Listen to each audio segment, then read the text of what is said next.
কাপড় নেই, কপালে কেন টিপ, বিয়ে এবং করছি টিপের কবে? রং নিয়ে কি প্রশ্ন ওঠে? টিপের রং লাল কেন?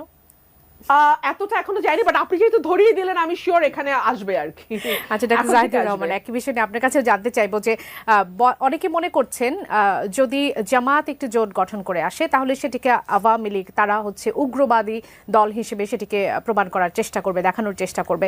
কিন্তু বর্তমান প্রেক্ষাপটে আবার আমরা যেটি দেখছি, যেমনটি ব্যারিস্টার রুমিন ফারহানা বলছিলেন যে আমরা বেশ কিছু ঘটনা দেখছি যেটি নারীদের দিকে একটু বিশেষভাবে তাদেরকে আক্রমণ করা হচ্ছে, এবং সংস্কৃতির কিছু কিছু ক্ষেত্রেও আমরা দেখেছি।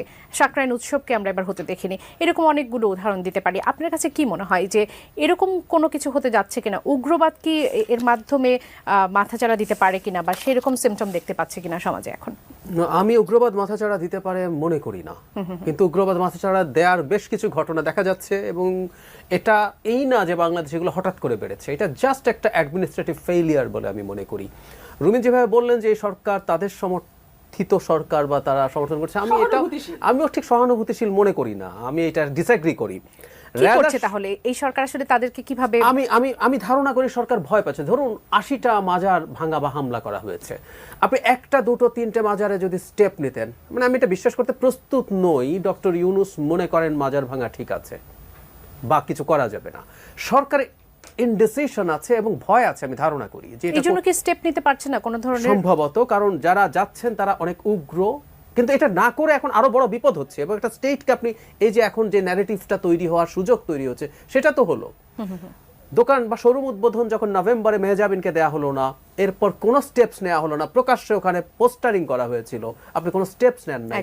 তারপরে পরিমণির ক্ষেত্রে হলো, এবং সবার শেষে এসে এখন অপবিশ্বাস, এটা বাড়তে থাকবে। একটা ফুটবল খেলা, নারীদের বাচ্চা মেয়েরা ফুটবল খেলছে, সেই ফুটবল খেলা বন্ধ করে দেওয়া হয়েছে। সো এগুলো সরকারের সম্পূর্ণ অ্যাডমিনিস্ট্রেটিভ ফেইলিয়ার বলে মনে করি। সরকার তো শুধু এখানে না, সরকার প্রত্যেকটা জায়গায় ফেল করছে, রাস্তা ব্লক করে ফেলছে, ফেলেই যে কোনো কিছু করা যাচ্ছে। সুতরাং এই সরকারকে আমি আসলে প্রশাসকই মনে করি না। বাংলাদেশে যেরকম একটা বিশৃঙ্খলার অবস্থায় তারা দায়িত্ব নিয়েছেন, সেই জায়গায় আসলে তারা সেটা করতে পারছেন না।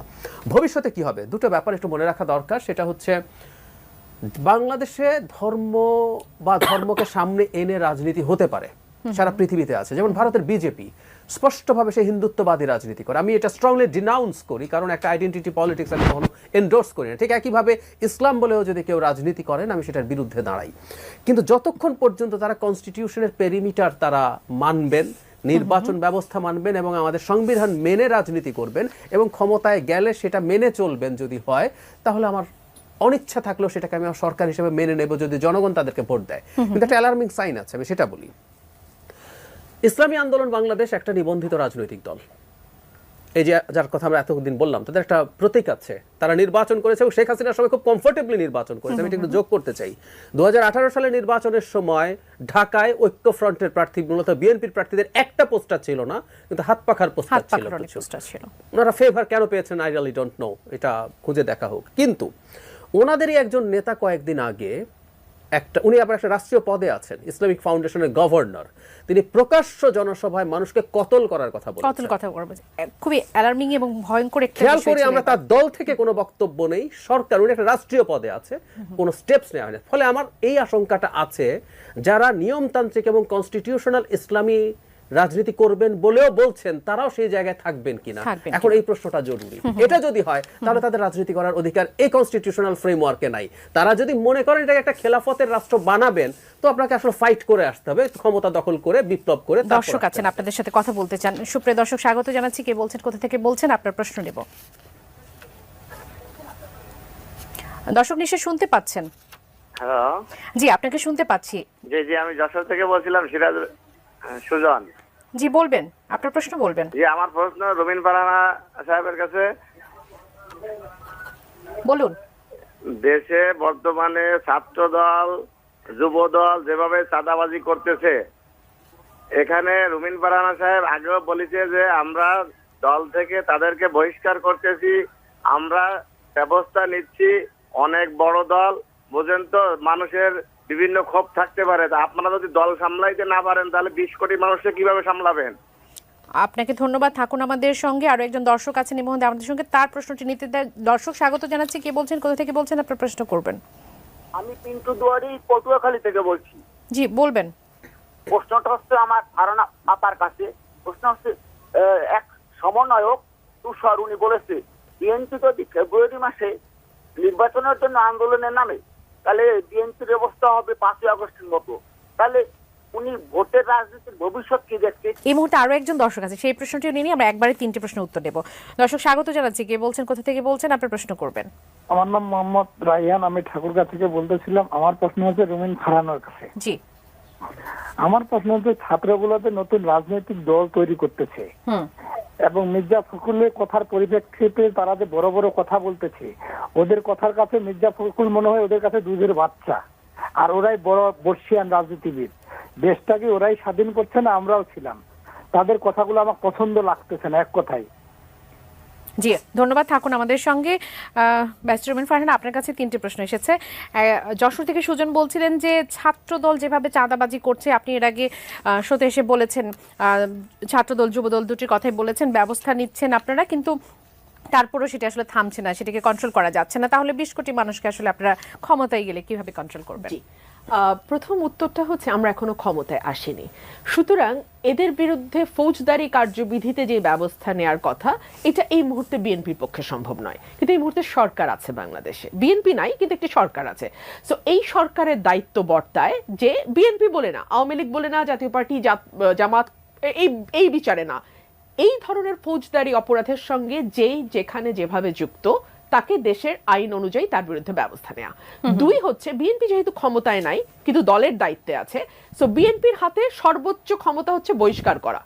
এই ক্ষমতাটি বিএনপি প্রয়োগ করছে কিনা সেটা আমাদের দেখতে হবে। হ্যাঁ, মোস্ট ঘটনাতে আমরা দেখেছি বিএনপি বহিষ্কার করেছে, পদ স্থগিত করেছে, শো কজ করেছে, অর্থাৎ বিএনপির হাতে সাংগঠনিক যেই পদক্ষেপ নেওয়া সম্ভব সেই পদক্ষেপগুলো বিএনপি নিয়েছে।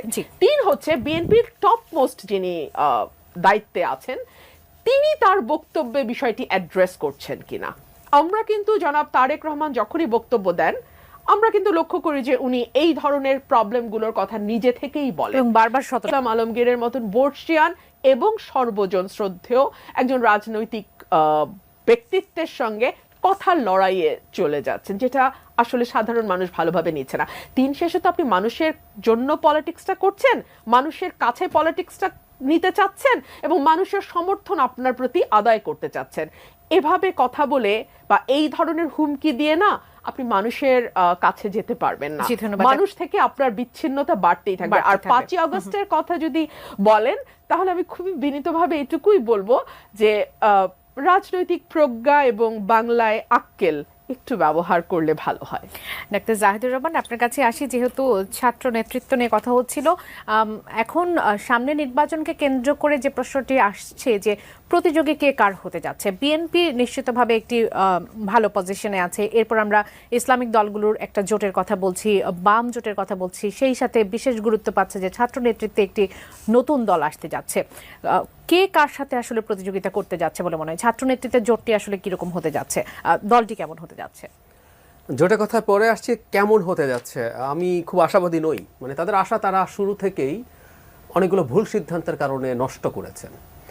একটা অসাধারণ দল হতে পারত যদি তারা ওই মুভমেন্টের খুব অল্প সময়ের মধ্যে দলটা তৈরি করতেন এক ভিন্ন জায়গায়, মেইন স্ট্রিম মাঠে, তারপরে ডিজিটাল মাঠে, এগুলোকে তারা ডিনাউন্স করতে শুরু করেছেন। আমি খুব বেশি ভালো কিছু দেখি না।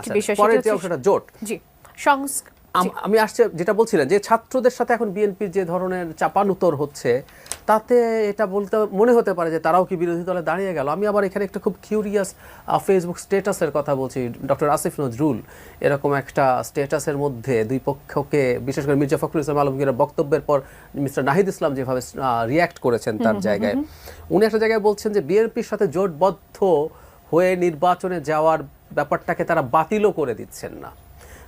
তার মানে আমি মনে করি যে সামনে এই একটা প্রবাবিলিটিও আছে যদি ইসলামিক ফোর্সগুলো একদিকে থাকে তারা হু নোজ তারা বিএনপির সাথে করবেন। এবং এই ধরনের যে আলাপগুলো আমরা দেখছি এগুলো এখনো নির্বাচন আরো কমপক্ষে 1 বছর দূরে আছে। সো এর মধ্যে আমরা অনেক পরিবর্তন আসলে আসতে পারে। ব্যারিস্টার রুমিন ফারহানা, সংস্কার প্রস্তাব অনুযায়ী যদি সংসদে উচ্চ কক্ষ হয়, সেখানে যদি সংখ্যানুপাতিক ভাবে আসলে নেতা নির্বাচিত হয় তাহলে ইসলামিক দলগুলোর যে প্রতিনিধিত্ব সেটি আসলে নিশ্চিত হবে। আপনার কাছে কি এরকম মনে হয় যে সেরকম কিছু হতে যাচ্ছে? না, দেখুন, সংসদের নিম্নকক্ষে যারাই নির্বাচিত